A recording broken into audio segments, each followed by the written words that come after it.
Well, ho ho.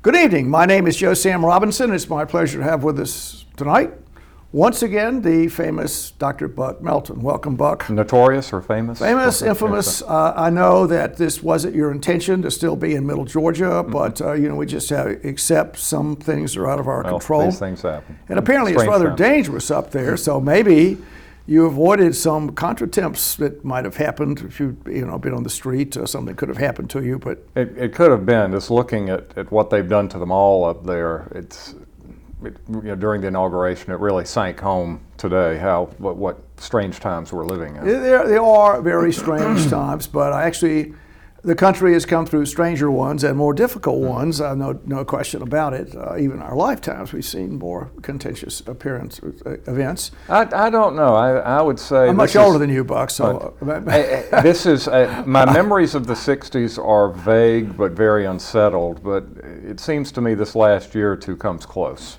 Well, I can remember students blocking the interstates, a riot, the whole country had just about to implode with Vietnam, scandal after scandal, mistrust of the government, the whole a very difficult time, but we sailed through that.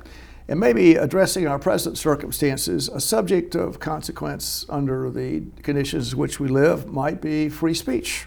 Is that a protected right in the Constitution? What does the Constitution have to say about free speech? Well, it's one of the very first rights mentioned in the Bill of Rights, and it is mentioned in fairly absolute terms. Congress, and today by extension state and local governments, shall make no law prohibiting the freedom of speech or press. That's a pretty absolute wording.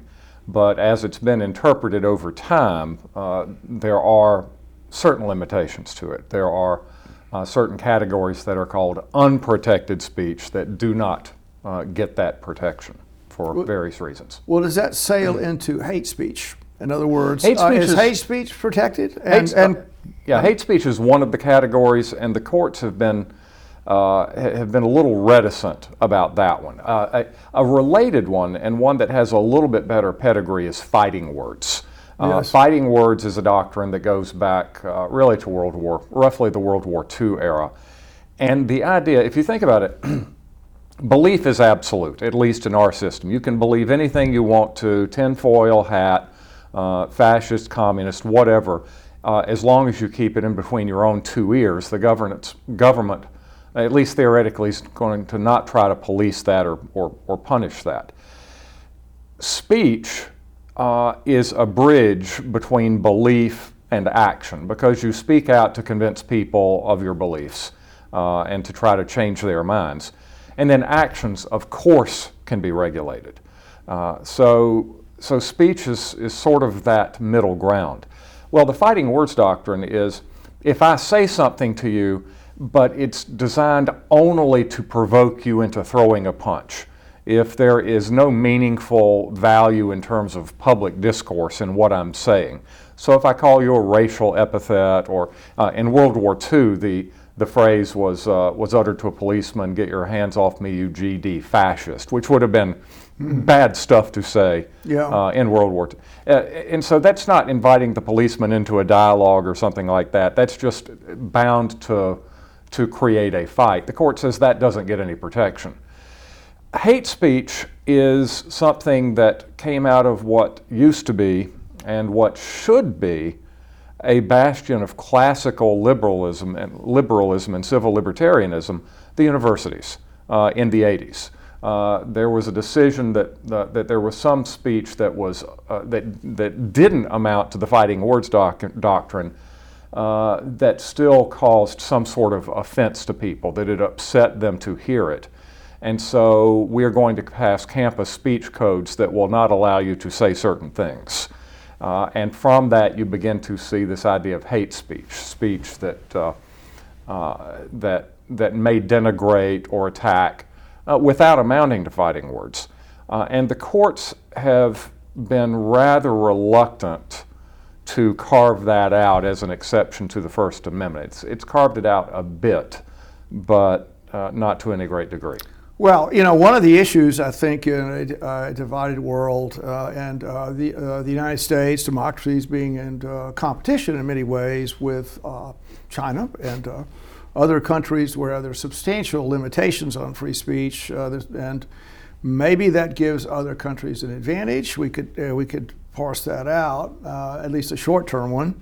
And it's tempting for the U.S. to emulate that as they compete with other countries, and maybe they have in the past. I mean, just to go through political opinions, I mean, certainly that's a big deal, isn't it? So the hate speech can well morph into presenting political opinions or ideas that are intrinsically hateful. I mean, so for instance, you could say, well, I believe in IQ testing, or whatever that is. I mean, you could espouse IQ testing, you could espouse the college boards, as far as that goes.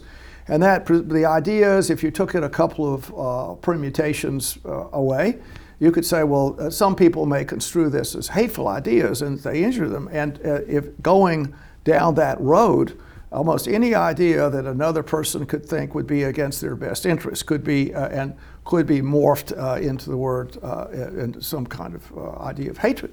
And going back to your original statement, is Congress shall make no law. Well, what about universities? What about organizations? What about businesses? Mm-hmm. Can they put speech codes there that you cannot, I don't know, let's say, espouse Christianity? Let's say that. Well, you can't espouse. Why is that? Well, many people are against that. They feel like you're injuring them by espousing this. Yes. So if you take the word hate and you take it to its last permutation, it really means there's always substantial limitations on this. And if you look at our history, haven't there been barriers to just free expression of ideas? There have been many restraints in regards to that, have there not? Not laws, but also paying penalties, economic and social penalties, by espousing ideas that other people find objectionable. Maybe the bank, if you say, well, I'm for communism, so to speak, and the bank say, well, we're not going to give you a loan, or whatever number let's see, I'm for the war in Vietnam. I mean, it's a just war. Well, I mean, the people that believe that's a terrible thing, and you're going to lose your position. So is there protection for expressing unpopular opinions? Well, there are a lot of ideas there to unpack. And first of all, you mentioned universities and private corporations. It depends. That the court has what's called a public forum doctrine. And generally, the First Amendment is only going to apply in the public forum, and that immediately means public property or someplace that's funded by the public. So if you mention university, my very first question is going to be, well, is it a public university or a private university? Private receiving federal funds. That means every single university in the country, yes. Just about. So that might turn it into a public forum. It does, the receiving it? public I mean, forum. the courts have said that. Yes, but public forums it's not a public forum. It's not a public forum. So if you want to do a demonstration and hold a protest, holding it in a public park might be appropriate, whereas holding it in a public municipal airport might not be. Yes. So there's the whole scale of things. You can parse that out. Regarding universities, certainly, I mean, if there is any place in America where there ought to be a free, unfettered, open, vigorous, and maybe perhaps even a metaphorically bruising exchange of ideas, it ought to be the university. And so putting limitations on a university is absolutely odious. And it's what's happened. It's what's happened to a tremendous degree. You've got the heckler's veto, and which brings us into the next one. There's a difference between a legal restraint on free speech and a social one. Yes. So the word has always been, yes, in the areas where you are free to speak and are free to say what you're saying, that doesn't give you a freedom to have a sympathetic audience. That people are free to dislike what you say and within limits to heckle you and to turn away from you and not listen to you within limits. So the social acceptance thing, that's really beyond the pale Well, of the law. what about So- protected classes and free speech? I don't want to make this too much of a journey. Well, but there are protected classes, and presumably they have more rights to free speech than a non-protected class in the country. Is that Well, an give oversight? me an example. I mean, Oh, and, well, and also somebody- you're talking legal or social. Well, I mean, social. It would be social. It would be somebody that said, "Well, okay, I'm in a private arrangement here. I got it. On the other hand, I'm going to say I'm an Afro-American, and I'm going to loudly tout the nobility of Martin Luther King, so to speak." And then someone says, "Well, I don't like that in this business, and even though it's a private arrangement, I'm going to terminate you." And well, even though supposedly the private corporation or private situation would not punish anyone, there are protections that go to certain protected classes, or not. I mean, I'll ask that question. Well, that's really concatenating two things: the Equal Protection Clause in the First Amendment. That was the intention. Yeah, and the Supreme Court has very clearly said, the RAV case, for instance, if you are going to, and once again, this is not referred to the social area, Yes. but just in the legal public forum, if you are going to punish hate speech, you have to punish it equally. You can't pick and choose.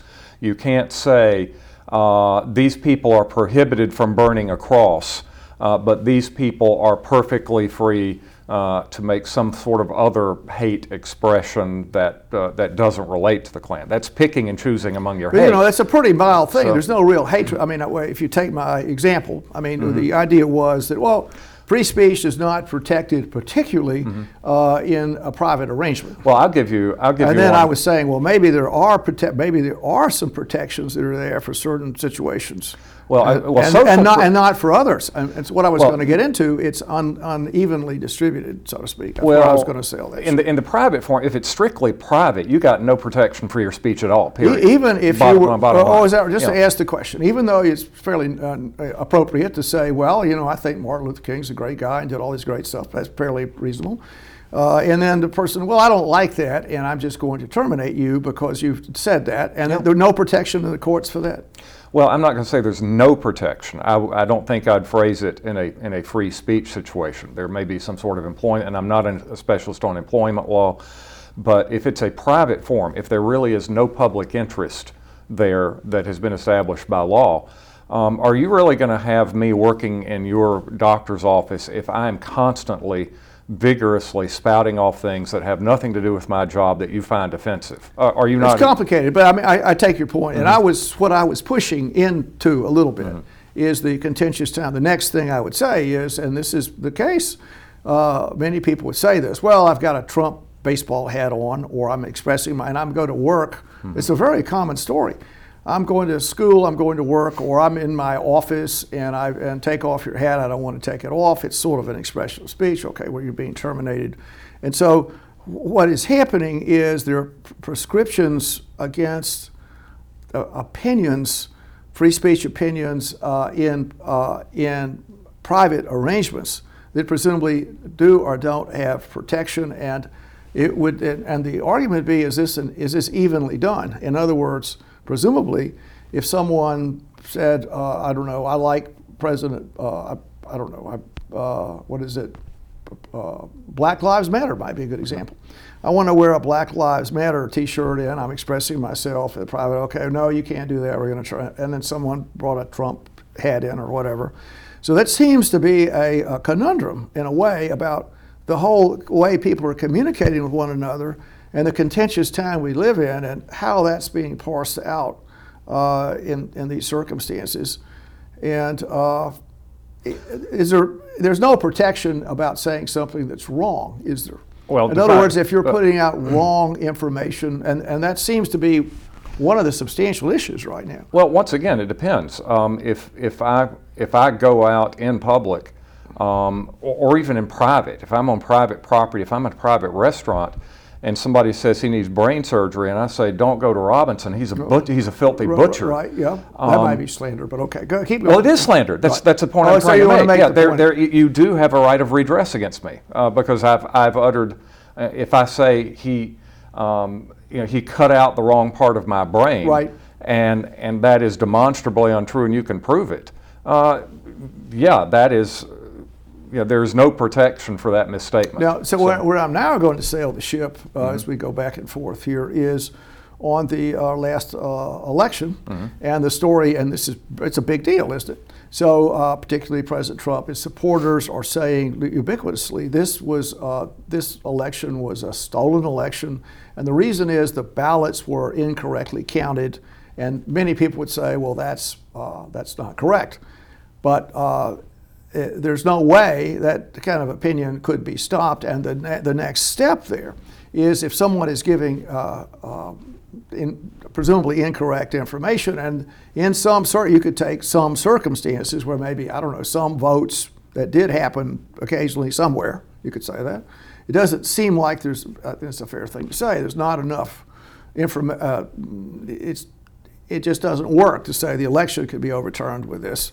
However, people are saying, oh, we should overturn the election, on and on, and this is, now, does that then go to the next level of, I guess, state punishment?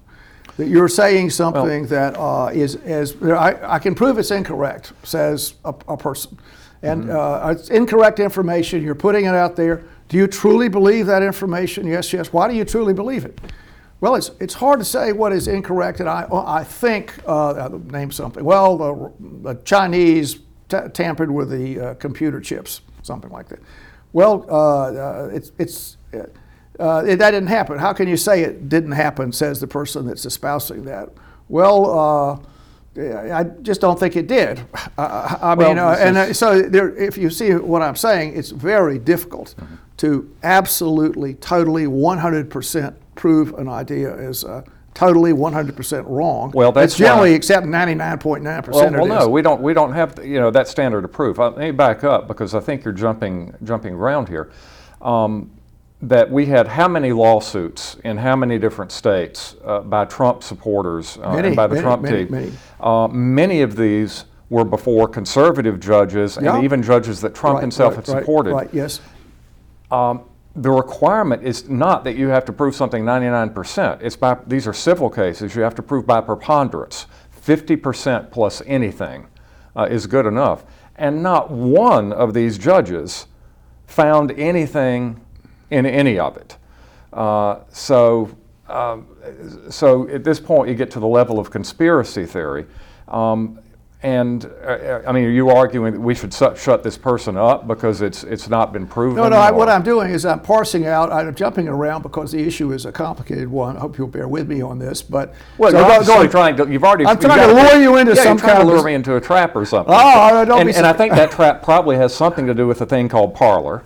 So, I'm going to get to that. But just going back, the whole notion of what's true and what's not true if you're talking to a person. Well, this is the legal definition of what preponderance of evidence. That turns out to be a very, very difficult way to go. And who says you're weighing different pieces of information. That turns out to be extraordinarily subjective. And so if the person you're trying to persuade... I would disagree with that. Well, I mean, let's say, what is your preponderance? My preponderance of evidence says the person that I've got a person that said this to me, and I trust that person with my life, and I give that 100 points with a person that's told me that was my mother or something. I get 100 points for that in my mind. And I'm only going to give you 3 points on your experts. Okay. So as the person that you're trying to limit his speech, the persuading the person that he is wrong turns out to be a difficult situation.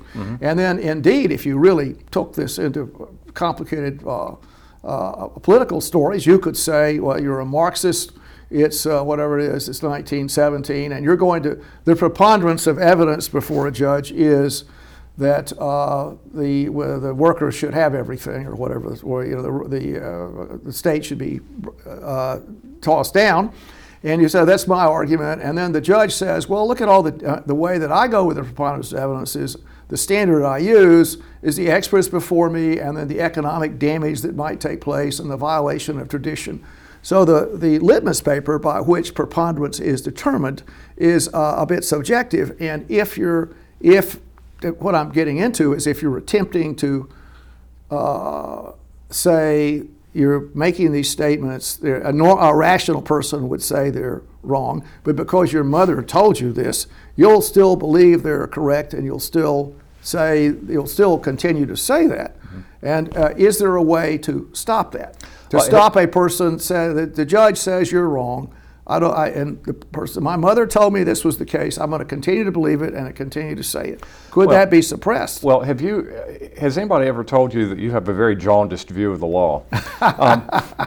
Well, first of all, okay, so if the judge finds against you, and let's say that the judge is being totally subjective, which I think you'd like to argue, and that his truth is different from yours, but he wins because he's the judge. I would say everyone is subjective. The judge is not going to silence you from saying that. That's my point. I'm glad. You can go out and keep saying it, and here's the idea, and this is this is a problem I've got with people like AOC saying that we have to find some way to screen for facts, is that having a democracy, and this is the word that the left chooses to use rather than republic, I think there's a presupposition there. There's an implicit belief that the people are smart enough to govern themselves. And even if you take away that belief, it is the belief that the people are going to govern themselves whether they are smart or not, and you're bound by their decision even if they're stupid.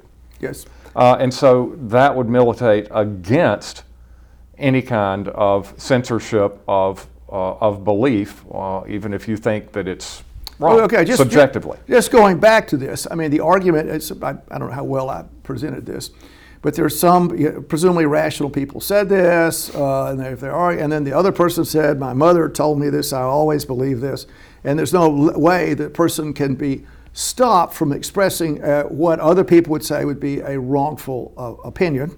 And now the question then comes up, if should those people be stopped, and this is the whole test right now, as a matter of fact, we get into the whole censorship of speech.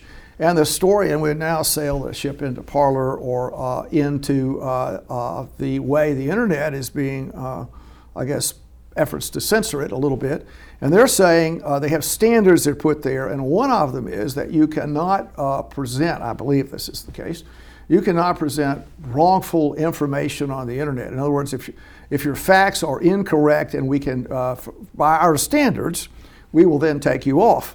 So we won't allow you to say that your mother told you the election was stolen, therefore you just cannot express that opinion, even though what I've tried to do, maybe unsuccessfully, it wasn't that I was against the judicial system particularly, but I was trying to bring the point up that the subjectivity that's intrinsic in any person that makes a judgment about what's true and what's false. And indeed, just to parse this out a bit longer, a little more, it's not an existentialist kind of thing.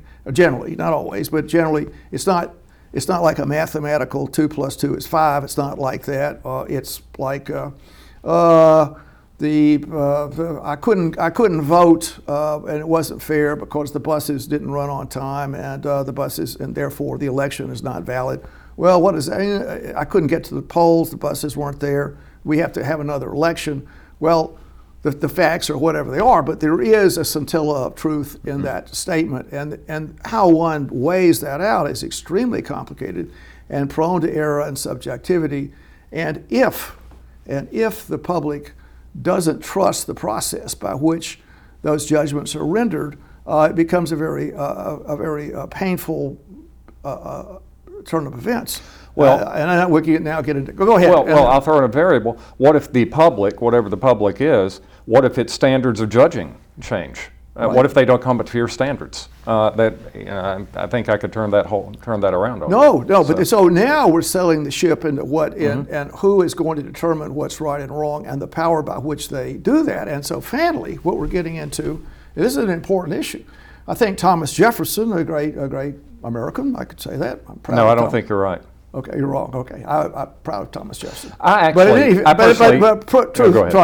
Truth. Let everyone say what they want to, and truth will win out. And so that would be the idea, the Jeffersonian idea, or at least there are many people that are advocates of free speech. You just go ahead and say whatever you want to, however you wish to say it, and you have a forum for it. And if you're the rationality of the American people will say you're an idiot and move on or whatever. And that I would say that might, in this day and age, unfortunately, that might not be the case. And there are going to have to be situations where things that are wrong are popularly put out there. And the other point about this is, I think that many people are secure, or they want mythology. They want the facts are wrong, but it's so important for them to say the facts are right. It injures them if the facts are wrong. So just take the Trump thing. The American people are righteous people. They're going to put the right guy in there. Trump's the right guy. If that didn't happen, that means that the process was corrupted. So that's where they go from that. And apparently what's happening is the idea is and this is the whole story. We're not going to allow these opinions like that to emerge there. The facts, you're putting out incorrect facts, even though to millions of people, they have emotional attachment to facts that you could say were incorrect. They have we could debate that, but the emotional attachment to mythology is present everywhere. And so we have to live, if I can phrase it this way, with untruth. I mean, I'm still not quite sure where we're headed for this, because there are people, and once again, AOC, Alexandra Ocasio-Cortez, is one of these people who is talking about, we need to find some sort of truth. I mean, essentially she's saying we need to censor this kind of stuff. Obviously, I disagree with her, and I think you do too. Yes, I do. That's where I'm selling the shit. I don't know how well I sailed it. No, I think but what I'm saying I get is the feeling that you're preaching to the choir here. We have to accept the idea that in these interchanges that are out there, there's going to be tremendous amount of stuff that is just wrong, that's just been touted and floating around, and it's just wrong. It is. And I'm not getting into, I haven't sailed the ship into like just inflammatory it's insults. I'm not going to that point presently. What I just want to say is the standards that are being employed are, I think, that you cannot present something with wrong facts. And I think, let's see, the story with Biden's son, they was censored because their standards were these facts were not correct, or you couldn't put. And so what I'm saying is, we get into the whole notion of censorship by private entities not connected with the government, ostensibly conducting the censorship because they say these are incorrect facts. Well, yes, go ahead. Well, back to that. Yeah, we need to wind down because we're finishing up here. But yeah, if you don't like the way that Facebook's doing it, go start your own. And if you get shut down, if you can't convince Amazon to buy your app, too bad for you. Anybody. I've run my own web server. Anybody can do it. But I don't think you can blame your free market failure on the fact that people don't like your censoring policy. But I get where it's going. Do you want to keep going for an hour or wrap up? Because we're coming to an end. All right, we'll wrap up now. Okay. All right. Well, Buck, once again, it's been great chatting with you tonight, and I hope I sailed your ship into a calm bay with we're sailing right along with you the whole time. And okay, good. Okay, great to be here. Thanks for being here. Great, thank you. Okay, well,